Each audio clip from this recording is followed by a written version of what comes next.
코로나19 사태로 미자립 개척교회 상당수가 극심한 어려움을 겪고 있습니다. 힘든 위기 상황에도 현장에서 고군분투하는 목회자들을 만나봤습니다. 성경 속 초대교회처럼 누구나 필요한 물품을 무료로 나눌 수 있는 곳이 있어 찾아가 봤습니다. 서울 신길교회가 코로나로 어려움을 겪고 있는 지역 내 100개 교회 목회자들을 초청해 격려하는 자리를 마련했습니다. 코로나19로 각종 행사가 취소되거나 비대면 형식으로 바뀌면서 기독문화계도 급격한 변화를 맞고 있습니다. 자세한 내용 취재했습니다.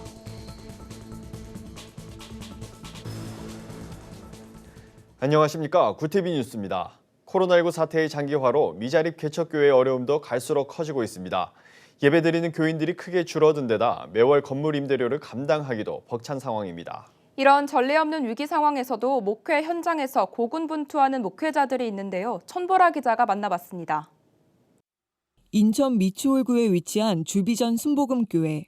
10명 남짓한 교인들과 함께 예배를 이어오던 중에 코로나가 덮쳤습니다.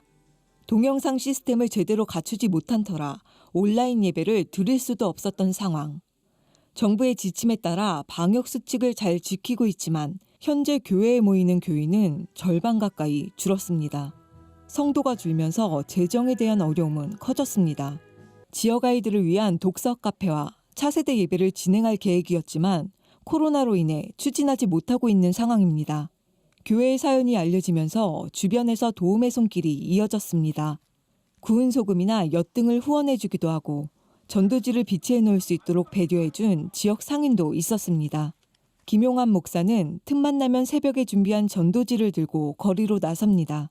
노방 전도는 멈춰졌지만 전도지를 주변 가게에 갖다 놓거나 빌라에 붙이기 시작한 겁니다. 해외 선교사들을 돕는 일에도 힘을 보태고 있습니다. 성도들도 십시일반 후원에 동참하고 있습니다. 저희 교회도 조그만 교회지만 코로나로 인해서 많은 분들이 예배에 참석 못하신 분들이 계세요. 나와서 그래도 기도해야 나라와 민족을 위해서 기도해야 될 것 같아서 계속 나오고 있습니다.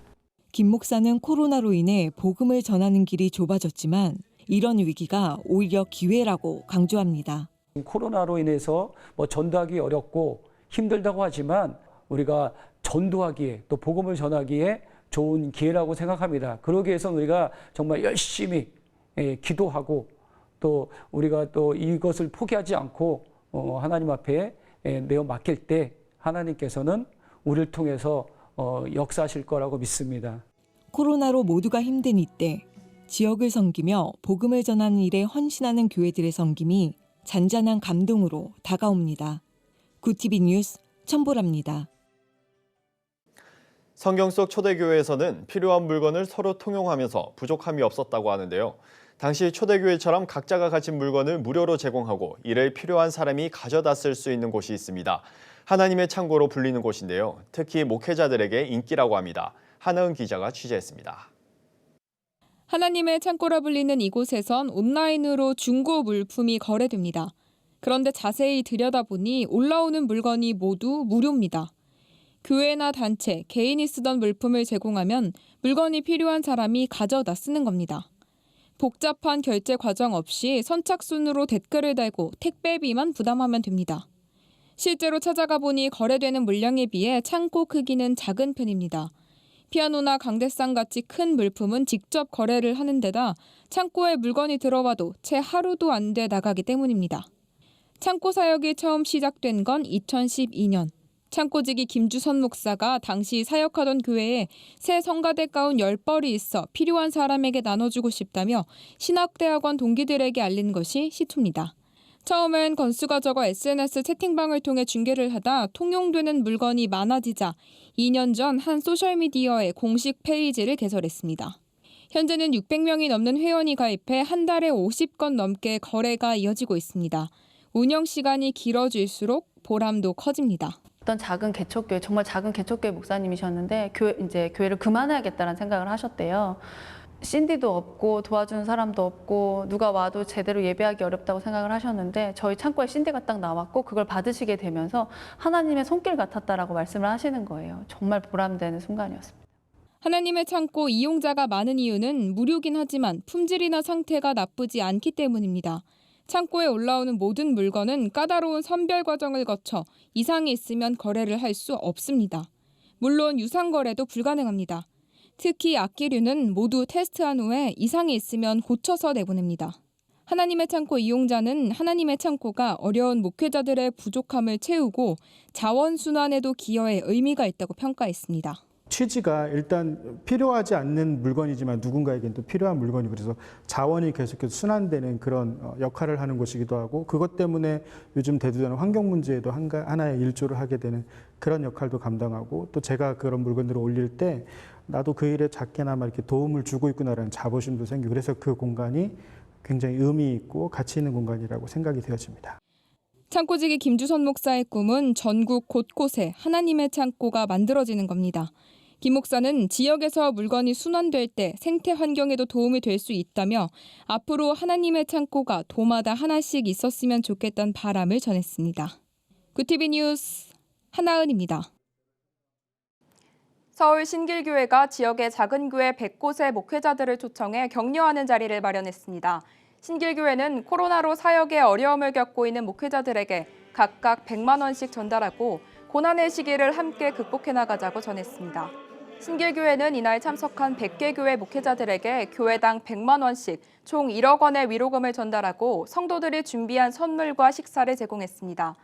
신길교회 이기용 목사는 교회가 여유가 있어서 나누는 것이 아니라 어려울 때일수록 섬기는 것이 사명이기 때문에 이런 자리를 마련하게 된 것이라며 하나님이 함께 하신다는 위로가 모두에게 있길 바란다고 말했습니다. 한편 신길교회는 코로나가 확산할 당시 경북 지역에 마스크 2만 개를 후원하고 지난 부활절에는 인근 시장 상권을 살리기 위해 약 1억 2천만 원의 예산을 들여 소상공인들을 격려한 바 있습니다. 코로나19로 올 상반기 각종 문화 행사들이 취소되거나 연기되면서 기동문화계도 타격이 불가피해졌습니다. 찬양 콘서트나 뮤지컬을 비대면으로 전환하고 온라인 실시간 중계로 관객과 소통하는 등 기동문화계도 변화를 시도하고 있는데요. 이정은 기자가 취재했습니다. 코로나19로 올 상반기 국내 문화예술계는 직격탄을 맞았습니다. 공연예술 분야와 시각예술 분야 모두 포함해 상반기 총 피해액이 약 1,489억 원으로 추정됩니다. 상황은 기동문화계도 마찬가지입니다. 예정됐던 공연들은 물론 전시회, 영화 개봉 일정들이 모두 줄줄이 취소됐습니다. 기동문화계도 현장 공연을 대신해 온라인 방식을 속속 도입하는 분위기입니다. 온라인 생중계로 찬양 콘서트를 열어 관객들과 소통을 이어가는가 하면 유튜브 채널에 뮤지컬 공연의 일부를 공개하는 등 이른바 온라인 시어터의 개념이 확대되고 있는 겁니다. 무대 자체가 줄어들자 유튜버로 직접 나선 크리스천 아티스트도 생겨나기 시작했습니다. 온라인 무대가 오히려 새로운 기회의 장으로 활용되는 셈입니다. 온라인 시어터로는 결국 이런 다양한 영상 채널을 통한 접근이라고 생각이 들고 있거든요. 이런 부분들을 적극적으로 올려서 좀 온라인 시어터로서의 개념들을 더 강화시키려고 계획하고 있습니다. 하지만 온라인 환경에 적합한 시스템을 구축하는 데는 현실적인 문제들이 뒤따르기도 합니다. 카메라 장비나 공간 마련은 물론이고 영상 촬영과 편집 등 기술적인 부분이 만만치 않습니다. 이에 기동문화 전문가들은 문화 공연이 가능한 교회의 참여가 필요하다고 입을 모읍니다. 교회 안에 기본적으로 장소라든지 예를 들어서 기술적인 아니면 온라인적인 예배 때문에 굉장히 많은 부분이 열려 있죠. 근데 이런 것들을 오픈할 필요가 좀 있을 것 같아요. 공간이나 지금 장비, 카메라 그리고 온라인 시스템들을 유튜브와 같은 온라인 플랫폼으로 문화공연계가 발빠르게 전환하는 이때 온라인 무대가 기동문화계 새 활로로 자리 잡을 수 있도록 한국교회의 관심과 지원이 절실한 때입니다. 구티비 뉴스 이정은입니다. 오늘의 이슈 포커스입니다. 더불어민주당이 박근혜 전 대통령이 당선된 지난 18대 대선에서 신천지가 개입했다는 의혹을 제기하며 미래통합당의 입장 표명을 촉구했습니다. 김혜재 원내부대표는 이만희 교주가 박근혜 시계를 차는 등 특정 정당과의 유착관계와 관련해 국민의 의혹을 받고 있다고 말했습니다. 그러면서 코로나19 확산 주범으로 수사를 받게 된 상황에서 신천지 간부가 인터넷 여론 조작을 지시한 동영상은 특정 정당과의 연관성으로 보일 수 있다는 점에서 심각한 문제라며 통합당은 국민 의혹 해소를 위해 명확한 입장을 보여달라고 요구했습니다. 당정청이 국가정보원을 대외안보정보원으로 명칭을 변경하고 국내 정치 참여를 엄격히 제한하기로 했습니다. 30일 오전 고위당정청 협의회를 열고 권력기관 개혁 후속 과제를 논의한 결과입니다. 국정원 개혁을 위해선 명칭 변경과 함께 대공수사권 삭제, 국회 등 외부 통제 강화, 직원의 정치 관여 등 불법 행위 시 형사처벌 강화 등을 추진하기로 했습니다. 또 검찰 개혁과 관련해선 검사의 1차적 직접 수사 개시 범위를 부패와 경제, 공직자, 선거, 방위사업, 대형 참사 등 6대 분야 범죄로 한정하고 경찰 개혁으로는 광역 단위 자치경찰제를 도입하기로 했습니다. 최근 러시아 선박발 코로나19 감염 사태로 항만 방역에 비상이 걸렸습니다. 부산항에 정박 중인 러시아 어선 집단 감염이 이미 N차 전파로 지역사회에 번진 데 이어 최근 인천항에 들어온 러시아 화물선에서도 확진자가 나오자 방역당국의 긴장감이 높아지고 있는 겁니다. 감염병 전문가들은 선원들이 좁은 공간에서 오랜 시간 공동 생활을 하는 선박의 특성상 감염자가 나오면 집단 감염으로 이어지기 쉬운 만큼 더 촘촘한 방역망이 필요하다며 하선 여부와 관계없이 입항 선박의 모든 선원에 대해 코로나19 진단 검사를 해야 한다고 조언했습니다. 한국과 미국 간 600억 달러 규모의 통화스와프 계약이 내년 3월 말까지로 연장됐습니다. 통화스와프란 외환 위기 등 비상시에 자국 통화를 상대국에 맡기고 상대국의 통화나 달러를 받을 수 있도록 하는 계약입니다. 한국은행은 코로나19에 따른 불확실성이 여전해 통화스와프의 연장이 필요하다는데 양국이 뜻을 같이 했다고 설명했습니다. 정부와 한국은행은 만기 시점을 연장함에 따라 국내 외환 금융시장의 안정을 유지할 수 있을 것으로 기대했습니다. 앞서 3월에도 한미 통화스와프 계약 소식이 전해지자 원달러 환율은 내리고 코스피는 오르는 등 금융시장이 즉각 반응을 보이기도 했습니다. 앞으로 취득세 중과 대상 다주택자를 판단할 때 오피스텔과 분양권, 입주권도 주택수에 포함하게 됩니다. 국회 행정안전위원회는 이런 내용을 포함한 지방세법 개정안을 29일 통과시켰습니다. 합산 대상 분양 입주권, 오피스텔은 개정안이 시행된 이후에 취득한 것에 한정하며 오피스텔은 주거용으로 주택분 재산세를 내는 것이 대상입니다. 예를 들어 주택 한 채를 보유한 세대가 분양권 한 개와 오피스텔 한 채를 추가로 매입하고 오피스텔은 주거용으로 신고해 주택분 재산세를 낸다면 앞으로는 3주택자에 해당하는 취득세를 내게 됩니다. 중고 물품을 거래하는 중개 앱을 쓰는 스마트폰 이용자가 1,100만 명에 육박한 것으로 나타났습니다. 스마트폰 전체 이용자 4명 중 1명꼴입니다. 중고거래 앱 당근마켓이 중장년층에서 인기를 얻으며 가장 많은 이용자 수를 기록했고 번개장터, 중고나라, 헬로마켓 등이 그 뒤를 이었습니다. 시장조사 업체 닐슨 코리아 클릭은 누구나 쉽게 이용할 수 있는 이용자 환경을 제공하고 사기 피해를 최소화하는 기능을 더하면서 중고거래 진입 장벽이 낮아졌다고 풀이했습니다. 연령별로 살펴보면 40대가 28%로 가장 많고 30대와 50대, 20대 순으로 중고 거래를 많이 이용했습니다. 구티비 뉴스 오현근입니다. 구티비 월드와이드입니다. 고고도 미사일 방어체계 문제로 갈등을 겪던 한국과 중국이 코로나19 방역을 계기로 관계 개선에 나선 가운데 중국에서 한한령 해제 움직임이 보여 관심이 쏠립니다.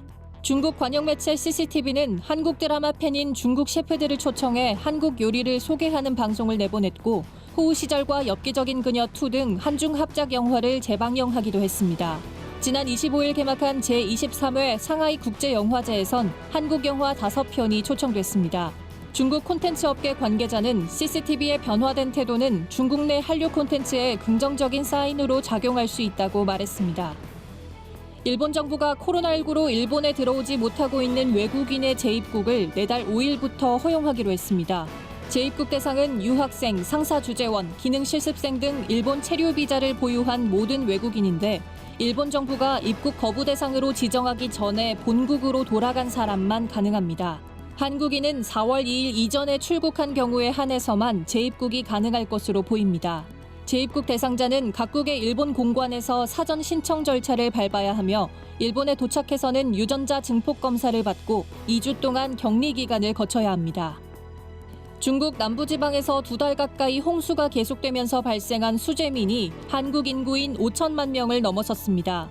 농경지 피해도 한국 전체 면적의 절반, 약 5만 제곱킬로미터보다 많은 것으로 집계됐습니다. 중국 응급관리부는 지난달 1일부터 이달 28일까지 장시, 안후이, 후베이성 등 27개 지역에서 54,080만 명 이상이 수해를 입었고 직접적인 재산 피해액만 한화로 약 24조 6천억 원에 달했다고 밝혔습니다. 중국 당국은 창장 상류에서 여전히 많은 물이 유입되고 있어 우한, 난징 등 대도시나 대형 담수호가 있는 중하류 지역은 홍수에 대비해야 한다고 밝혔습니다. 미국 투자은행 골드만삭스가 미 달러화가 기축통화의 지위를 잃을 수도 있다는 우려를 내비쳤습니다. 골드만삭스는 천문학적인 돈풀기 정책으로 달러화 가치가 하락하고 실질금리도 역대 최대치로 떨어지고 있다며 이런 상황이 계속되면 국제 외환 시장에서 달러화의 지위가 상실될 수 있다고 경고했습니다. 그러면서 최근 금값이 급등하는 배경으로도 달러 가치 하락을 지목했습니다. 이와 관련해 블룸버그 통신은 골드만삭스의 경고는 인플레이션 우려가 커진 시장의 불안감을 반영한 것이지만 현 시장에서 아직까진 소수 의견이라고 전했습니다. 록그룹 롤링스톤스의 리더 믹 재거를 비롯한 미국 가수 50여 명이 미국 정치권에 대선 캠페인에서 노래를 사용하려면 사전에 허락을 얻으라고 촉구했습니다. 이들은 현지 시간 28일 예술가 권리동맹 명의로 미국 민주당과 공화당에 공개 서한을 보냈습니다. 미 가수들은 원치 않게 노래로 정치에 가담하게 되는 건 가수의 개인적 가치를 훼손하는 동시에 팬들을 실망시킬 수 있다며 공화, 민주 각 당은 노래 사용 허가에 대한 구체적인 정책을 마련해 다음 달 10일까지 응답해달라고 요청했습니다. 구티비 뉴스 김민주입니다. 글로벌 선교 방송단과 함께하는 교계 소식을 윤인경 기자가 보도합니다. 국제구호개발기구 굿피플이 경상북도 영양군의 공립형 지역아동센터를 완공했습니다. 센터는 영양군 지역 아동들의 건전한 놀이와 교육, 문화활동을 제공하고 지역 주민들을 위한 각종 프로그램을 지원할 예정입니다. 김천수 굿피플 회장은 모든 아동은 더 나은 미래를 가질 권리가 있다며 지역 아동센터가 아동의 교육 기회를 확대하는 출발점이 되길 바란다고 말했습니다. 기독교대한감리회 농도 한마당 준비위원회가 코로나19 영향으로 올해는 랜선 김장 행사를 진행합니다. 코로나 확산을 막기 위해 최소한의 인원만 김장에 참여하고 전체 과정은 동영상으로 제작해 공유할 예정입니다. 김장김치는 농촌교회가 수확한 배추를 사용하며 완성된 김치는 1,300곳의 지역 아동센터와 홀몸노인 가정으로 직접 전달됩니다. 재단법인 일가재단이 가수 션 배우 정희영 부부를 제30회 일가상 사회공익부문 수상자로 선정했습니다. 션 정희영 부부가 2005년부터 다양한 봉사활동에 참여하며 기부를 문화운동으로 승화시킨 점이 높이 평가됐습니다. 한편 일가상은 가나안 농군학교 설립자인 김용기 장로의 정신을 기리기 위해 일가재단이 매년 수여하는 상입니다. 기독석학 톰 라이트 영국 옥스퍼드대 위클리프 홀 선임연구원이 저술한 하나님과 팬데믹의 스터디 가이드 한국어 번역판이 무료 공개됐습니다. 하나님과 팬데믹은 코로나19 사태를 신학적으로 해석하며 교보문고 등 주요 온라인 서점에서 종교 분야 베스트셀러 1위를 석권한 책입니다. 출판사 관계자는 독자의 성원에 보답하는 마음으로 스터디 가이드를 무료 공개했다고 밝혔습니다. 구티비 뉴스 윤인경입니다. 코로나 사태가 길어지면서 교회들의 어려움도 계속되고 있습니다. 이런 상황에서도 예배와 사역을 위해 고군분투하는 목회자들, 나눔과 섬김에 앞장서는 성도들의 모습이 은혜와 감동을 전합니다. 복음이 우리 사회의 희망이 되는 현장이 더 많아지길 기대합니다. 이상으로 뉴스를 마칩니다. 오늘도 함께해 주신 여러분 고맙습니다.